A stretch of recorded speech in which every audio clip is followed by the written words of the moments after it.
Hi there, folks. I'm Captain JLS, and despite the bookshelf behind me, this is actually not an episode of this Robotech thing. This is a TurboSaga 2020 AD Minisode.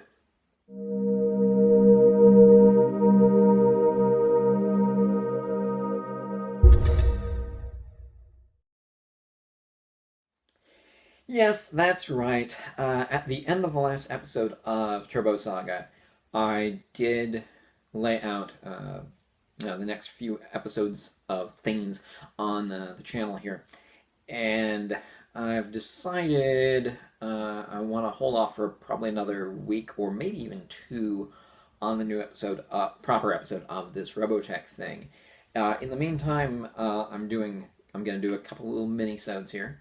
This one will be taking a look at a 1992 TurboGrafx catalog published by TTI and mailed to customers on their mailing list.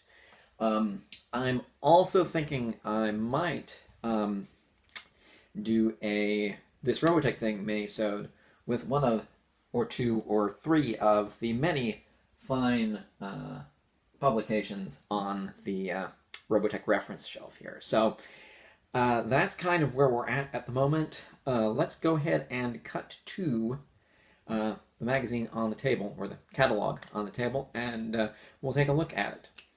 So actually, not a table. I'm doing this on this folding chair because this is the best place in the apartment to do it. So this is the Club Turbo Catalog of Games, Volume 1. There was, in fact, a Volume 2. I also have that, and we'll be looking at that sometime, actually, I think in the next couple of months, because I'm really sort of interested in digging into that. But this was released in '92. This is the condition, actually, that it arrived in my parents' mailbox. This has had this rip in it since 1992. I got a lot of magazines in this kind of condition. Yeah, that's the Postal Service for you. So you can see from the cover art here, this does contain games from across the systems at that point, 4-ish year history. There's Pac-Land, the Namco arcade port. This is the game where Pac-Man looks an awful lot like his Hanna-Barbera cartoon counterpart and engages in some run-and-jump platforming adventures, much the same sort of style as like an Adventure Island or a Wonder Boy game. There is Tengen's home port of the Atari Games arcade puzzler Klax, the only Tengen game that was released for the TurboGrafx. Representing the CD-ROM attachment is Sherlock Holmes Consulting Detective ICOM Simulations full motion video mystery strategy. It's a mystery game. It's a full motion video mystery game. Which I have a copy of this, but I think it's basically unplayable without the little mini newspapers that came in the box, and I don't have those anymore. Maybe somebody has like scans of them, or like a text file that has all that material in it. But I've never really looked because it never even really was that much fun back in the day. It was interesting, from a sort of technological point of view. It was novel, but I never really found it fun. And then there is Radiance Software's Tailspin, based on the Disney Afternoon cartoon series, one of a handful of licensed character games that actually came out for the TurboGrafx. This is different from the Genesis game. This is different from the NES game. I have a copy of this. I kind of like this game, but I would hesitate to call it like actually really good. It controls fine. Some of the mechanics are kind of neat, but it's not a great platformer. So we're going to skip the inside front cover because that has a phone number on it. Two phone numbers, actually, an 800 and 900 number. And I don't want to encourage anybody to try calling those. But I do want to point something out here on the first page of new releases. This is the game Shapeshifter by ICOM Simulations. This is a super CD-ROM game. This is a fantastic game. This is like the good ICOM Simulations game. This shows up on the calendar. This is not previewed in the new releases section, which I find weird. It's almost like and there isn't even like a missing page in here. There might have been like not enough for 4 more pages, but they might have outlined or laid out 2 more pages, and then they just realized they didn't have room. Because there's also another game on the calendar that's not present that probably should have been, given where it is on the schedule. But we open up here and we see 2 Turbo Chip or Who Card games. Night Creatures by Manley and Associates, developer that by this point was otherwise doing a lot of licensed games for PC, for Super Nintendo, for Genesis. This is an original title. This was not very well reviewed. And what's weird is it's like they somehow got word of 2 ICOM simulation games and sort of crossed them together. Because later on here in the catalog, we'll see Ghost Manor by ICOM Simulations, which is a horror-themed, more of a platformer. More of a run and jump platformer than an adventure game. And then we've got the aforementioned Shapeshifter. Now, in this game, you can turn into other animals, just like the character in Shapeshifter. But Shapeshifter is a much better game than this. And yeah, you've also got multiple weapons. Here he's got a sword, here he's got a little hatchet. This... There are a lot of poorly reviewed games during this period for the TurboGrafx. Ballistics is another one. This always sort of reminded me of the it's not really a board game. It is a tabletop sort of game. It's a game, with a nice sort of kit of fun bits and bobs. Crossfire, the game where you sort of shoot ball bearings at one another with little things that actually look an awful lot like the little thing that shoots ball bearings in this game. It is basically like a sort of Psygnosis' video game version of that toy. And it's a Psygnosis game because it's got this rad title screen with the gradient effects. It's an Amiga port. There's more than a few Amiga ports in here. These are a couple more computer ports, Gunboat and Falcon. They're pretty self-explanatory. Flight sim, and you're on a gunboat. Vietnam War, huh? Okay.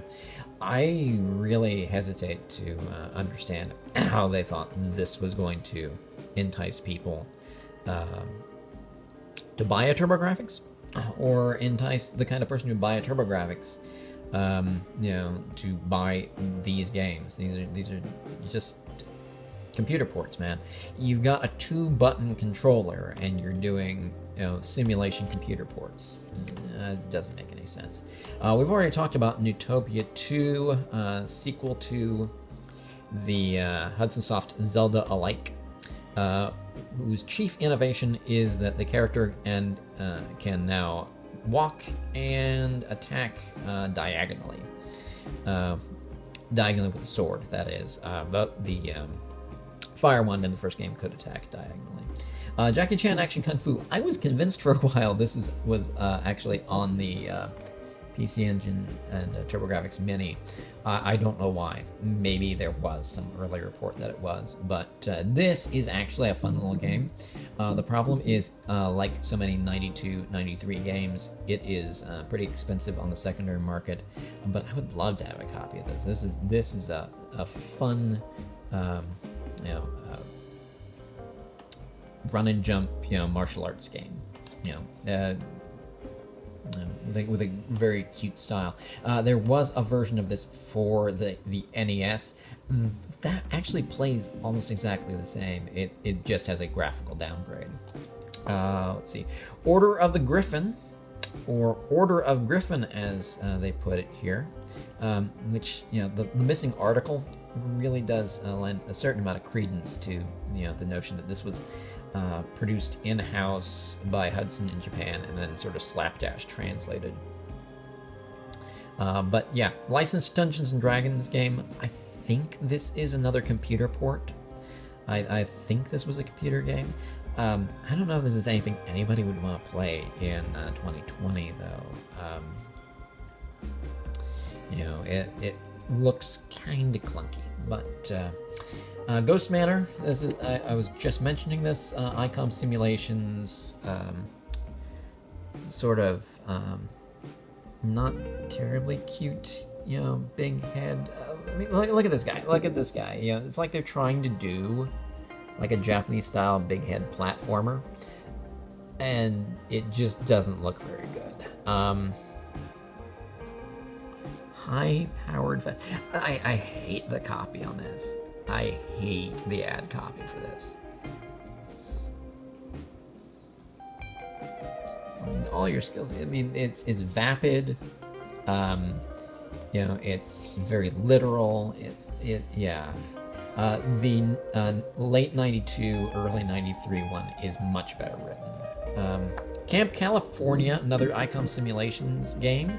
This is like the most 1992 game because a group of playful animals fight for the environment of California. It's a you know conservation Earth Day sort of deal with, you know, cool, radical, you know, animals. You know, this is like some, you know, TMNT Adventures, Mighty Meat Animals shit right here. But it's also got CD music from the Beach Boys. But yeah, I remember this getting like delayed to hell. But it doesn't look like it would have been worth the wait. New Adventure Island. You know, we've talked about this earlier. It's an Adventure Island game. It is definitely an Adventure Island game. And, you know, that's fine. It's, you know, Adventure Island's fun. Shadow of the Beast, another computer port. This is a port of Psygnosis's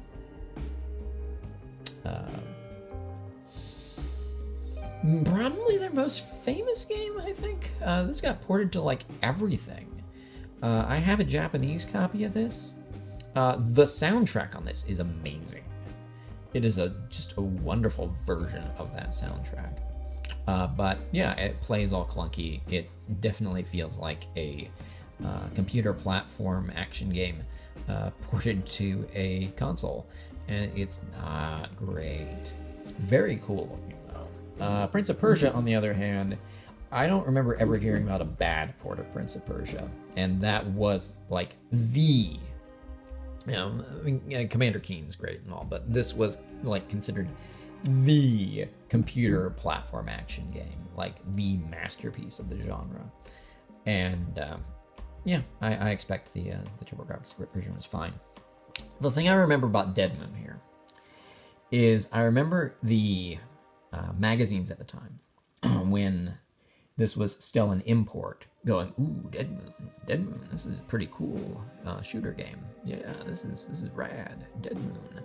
And then when it came out, finally, in the US, they were like, too little, too late.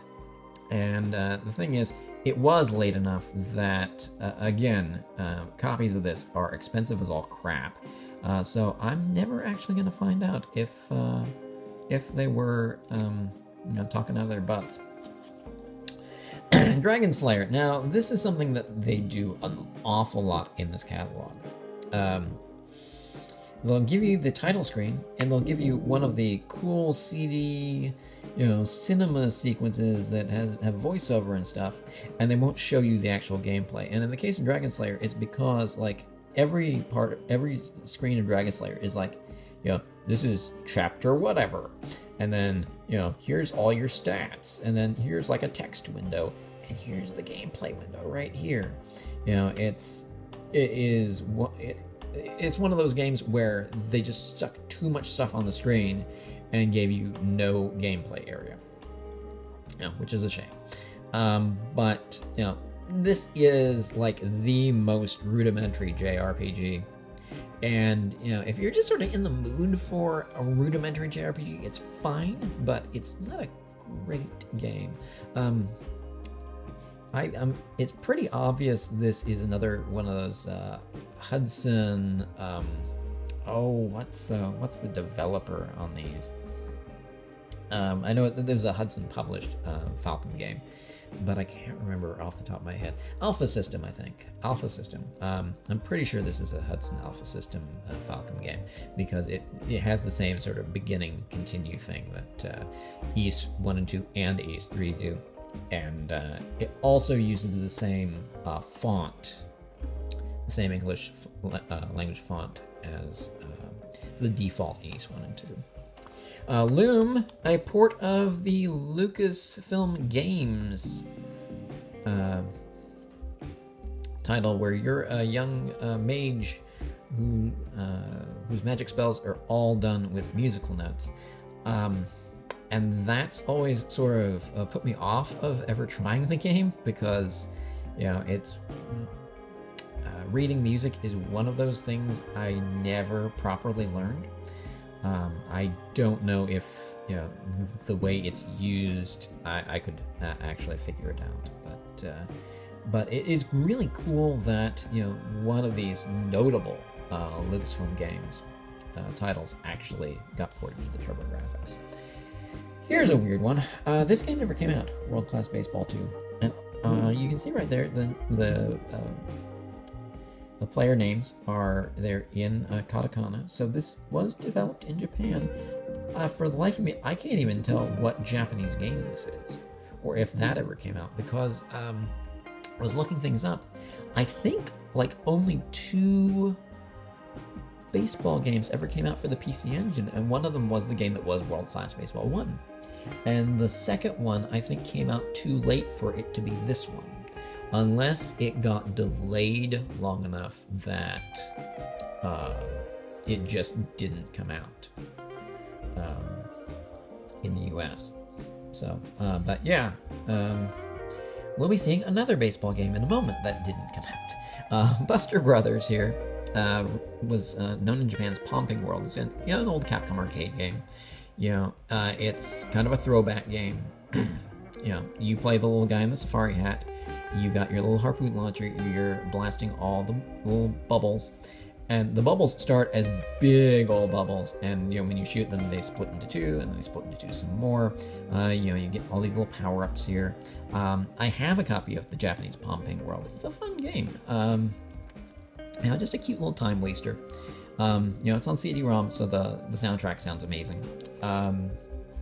It's all in that sort of early 90s, pseudo synth, but I think there's some instruments in there. It's got that same sort of bouncy Japanese video game style.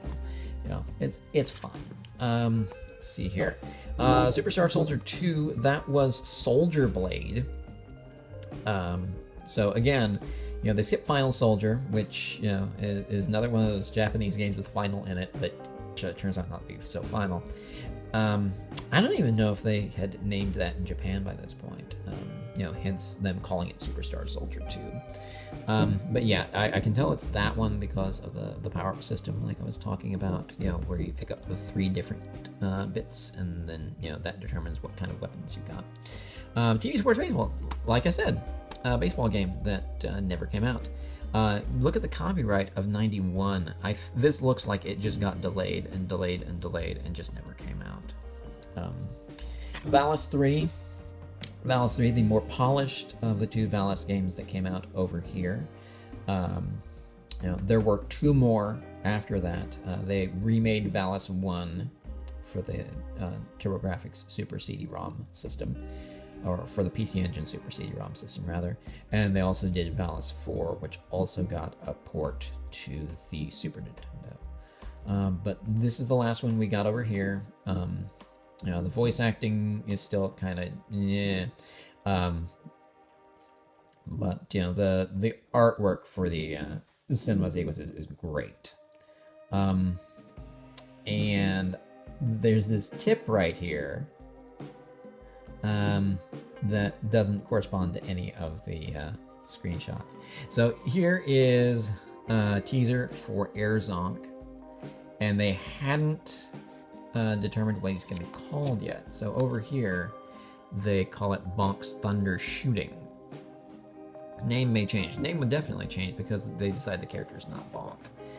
Now, if you look at this lineup here, there's Night Creatures, Ballistics, Gunboat, Utopia 2, Falcon, Jackie Chan, Action Kung Fu, D&D Order of Griffin, Soldier Blade, Ghost Manor, New Adventure Island, Dead Moon, Air Zonk. These 2 games never came out. There were some screenshots of what appeared to be a Bonk RPG that I think were mock-ups. They floated around video game magazines for a little bit there. But they did, according to Johnny Turbo's Twitter account, have this game in development. Just, never got finished. Lords of the Rising Sun, the Cinemaware feudal Japan, a bunch of mini games wrapped in a sort of shell. That's all Cinemaware titles that weren't the TV sports games. But that's not in here. Buster Brothers, Gate of Thunder's not in here. Now, Gate of Thunder would ultimately just come out as that 3-in-1 CD that came with the Super CD-ROM system card. But that's not in here. Shapeshifter isn't in here, aside from that screenshot. And Phantasy Star Soldier. This is the English version of Star Parodier. As I mentioned in the last episode, there is an actual copy of Phantasy Star Soldier. I don't know how complete it is, but that's been floating around on the internet for years. So that got pretty well into localization, but just wasn't released. Camp California, Prince of Persia, Shadow of the Beast, Dragon Slayer, Loom, Dynastic Hero. This is the PC Engine / TurboGrafx port of Wonder Boy in Monster World, the penultimate Monster World game for the Genesis, the last one to carry the Wonder Boy name. Monster World 4 would come out, and the main character would be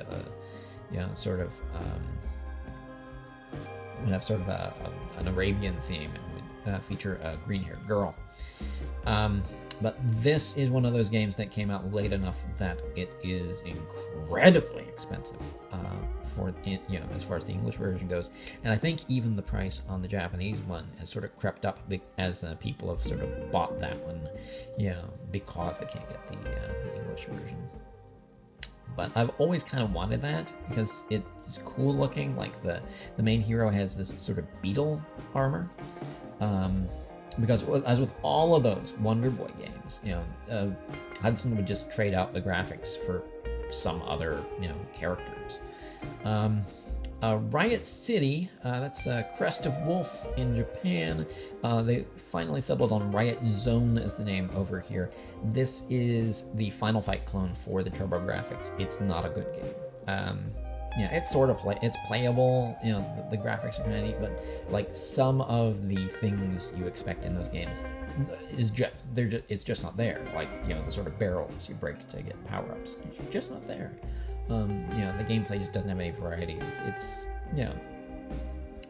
they made like a half dozen at least sort of low-rent Final Fight clones for the Super Nintendo. It's kind of sad that like the one for the TurboGrafx is kind of like those. And then Dungeon Explorer 2 they don't show any of here either. That's another late release for the TurboGrafx, and I can't remember if that one is like really expensive. I know Riot Zone isn't. Riot Zone you can get for $100 something, which for a game that late it kind of just sort of shows that nobody really wants it. It's still above what MSRP would have been at the time, but it's doable. I can't remember if Dungeon Explorer's prices are doable at this point, but I'm not that big on Dungeon Explorer. It's something that's much more fun with a few friends, and who am I gonna find who wants to play TurboGrafx games with me in 2020? But I always kind of thought the style of the cool CD-ROM anime cutscenes is pretty cool. Now we're not really going to this is running long as is, so we're not going to go through all of the games, because this is all of the games that would have been out at the time. We're just going to sort of go through a few here. Like, this is bad. This is another bad Icon Simulations game. Why you make an Addams Family game where you play the lawyer? Wouldn't you want to play a member of the Addams Family? This is a port of the original Street Fighter. It's also bad, but I mean, it's bad because the original Street Fighter is actually bad. Final Zone 2, this is a top-down sort of mech suit game with horrible American cover art, as was the norm in those days. And I think this is another Telenet game, which is why it doesn't show up on the mini consoles. This is another mystery game. I think this is less full motion video, but more, it does have like English dialogue. Last Alert, it has infamously bad English dialogue. I think that's the thing that drives the price of this game up. I've wanted a copy of this for years, but it's always like $150, $200, which is more than I want to pay for a game I'm basically buying to just sit there and laugh at the cutscenes. Monster Lair is one of the two games that is Wonder Boy 3. This is the arcade Wonder Boy 3. It plays like Wonder Boy / Adventure Island, where you collect the fruit to keep your little health bar up. But it also is more shooting oriented than Wonder Boy always had like the like that arc to his attacks, whereas this has a lot more power ups feature like it's just like a straightforward shooting. When he swings his sword, and all the boss fights are done riding a little dragon. This is a fun little game. It's got that very, very particular sort of cutesy Japanese platformer style. This is basically a dinosaur encyclopedia from 1991 ish, and of course, all of this crap's going to be way out of date. So, not really much point in getting this now. Of course, I have a copy of that. So you got the East games, you got the first Valis that came out over here, which is actually a lot like Monster Lair from the standpoint of you're swinging a sword, but you're shooting projectiles, and I don't even know if the sword strikes actually register. East 3, the side-scrolling one. Aero Blasters, this is one of those games I bought, within the last 10, 15 years, because this is like Cat Ash. This is a game I played a lot in the arcade in Joplin at North Park Mall. And it's a close enough port that it does sort of, give me the warm fuzzies when I'm playing it, like, oh, I remember those days. Combat sports games nobody's thought about in 25 years. Bloody Wolf, always wanted a copy of this. Top-down action game based on an arcade game. The clever bit here is that you choose from one of two guys at the start. Like the arcade game, you had, was 2-player, but in the home version, it's only 1 player. So you pick one of the 2 guys, and halfway through, that guy gets captured, so you're forced to play the other guy. It's kind of funny. Bravo Man. I sort of wanted a copy of this. Was not very well reviewed. It's a Namco arcade port. But the thing that I think is notable about Bravo Man now is Matt Moylan from Udon, probably still most famed in fandom for doing that Lil Formers, extremely G1 centric cute Transformers strip. He wrote the Bravo Man comic series for the Namco Shifty Look website. What was with that name? I swear this was 2013.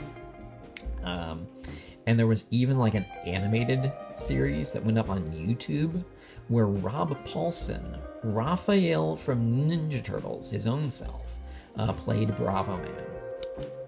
You know, all for a game character whose like only appearance in the U.S. really, you know, that anybody remembers it from, was on the TurboGrafx. Anything else really of note here? I want to dig into it. Look, there's Devil's Crush, fantastic game. Why it's not on the mini console? It just doesn't make any sense. Dragon's Curse. This is the other game that's Wonder Boy 3. This is the console Wonder Boy 3, better known as Wonder Boy 3: The Dragon's Trap. And this game, of course, also got a modern port for modern consoles, like the PlayStation 4, Xbox One, PC, and I think even came out on PC, which plays exactly like this. So, you know, if you want to play Dragon's Curse or Wonder Boy 3, you know, there is a version that you can get right now that looks really great and plays exactly like the original. Impossible. This I always found interesting. This is like a spin-off or sequel of the British Monty Mole platformers for like the British, computers. Why this turned up on the TurboGrafx, I have no idea. But you know, that's always been sort of weird to me. That hey, look, it's it's Monty Mole from the British computers. Let's see. Legendary Axe and Legendary Axe 2. This game is great. This game is pretty good. Be talking about those some other time. When, you know, I'm going to do like a proper... First of all, I have to get a copy of Legendary Axe 2, because you look at this guy here. He looks like he's basically like naked, right? You know, he's like wearing... You can't even see it in the screenshot. He's wearing like a little Speedo that I think is even like a thong Speedo. I think like there's this sort of story sequence at the beginning where he's fighting his evil brother, and like you can see like the dude's whole ass. And you know, for some reason back when I was a kid, my sister found this very upsetting. So you know, she wanted to make sure that we didn't have this game in the house. I've never really understood that. I always thought that was kind of goofy, but that's what happened. We've talked about a lot of these games here. The well-liked, classic arcade shooter Raiden. All these arcade shooters all came out, like the Sidearms. R-Type, of course, we've already talked about, and then of course there's like stuff like Sinistron, which is a TurboGrafx. I think it's a TurboGrafx original. From the same developer as Cybercore, which I've skipped over here, but that's a game I own and like. Capcom arcade ports are pretty common here. Tiger Road. This game, I love this game. Here, I actually have it right here. This is the last TurboGrafx game I've bought. I've always wanted a copy of this. Vig's Tactical Gladiator. The art on here, this is the American art. It sucks. But, you look at the actual game here. I love that robot design. I just love that robot design. It is so cool. And, you've got 3 different weapons. And, you upgrade your robot at the end of every stage. And, this like punch attack gets stronger. And they, give you a new gun weapon. And, it's, it's just a cool game. Kind of clunky. But it is a whole lot of fun. And, like I said, I'd always wanted it, and I finally just broke down, and, I think I got a deal on it. It was one of those weird things where you're like watching an item on eBay, and then suddenly you get like an alert that says, oh yeah, the seller is perfectly willing to get, for you to buy it now at a much cheaper price. And I'm like, yes, I will do that. Yo Bro is like another game in the same universe as Camp California. Icom did 2 of these games to the TurboGrafx about, cool California, bears and stuff. Ridiculous. I don't think either of those games are any good. And then we just have some stuff with the hardware. And this has me really thinking this is, this was done in Japan. Finally, a new multimedia game magazine. A whole new high-tech game magazine. Lots of information on CD media. Yeah, this is Turbo Force. I've got at least 3 issues of Turbo Force, which are also kind of worth looking at, because especially that 4th one showcases a lot of games that they had planned on releasing that they never did. But yeah, so that's basically a quick overview of this is like 35 minutes long, of the Club Turbo catalog of games. And this you probably might have noticed there's no edits here. I basically did this to give myself a video that I could do with no edits. Irony, just as I said, no edits. The camera on the iPad stopped because the storage was full, because I hadn't completely deleted previous takes I had taken earlier in the night. And in fact, one of those takes was literally an hour long, which is why I didn't go through every single game in here. But yes, so that is your Club Turbo catalog of games. I plan on doing Volume 2, like I think I said. Even if I didn't, I'm saying it now. I'll do that within the next couple of months, because that, and I think I will be able to go through all of that, because, they consider, okay, so this is every single game up to this point. They just cover like a whole bunch of new releases in that one at the time. And, we've also got some looks at games that never came out. So that should be fun. So what's coming up on the channel here? I am strongly considering doing like a quick look at some art books and such off of the Robotech shelf within the next week or 2. And then we'll have that new This Robotech thing I was talking about during the end of the last video. So this is your pal, Captain JLS, signing off, and I'll be seeing you again soon.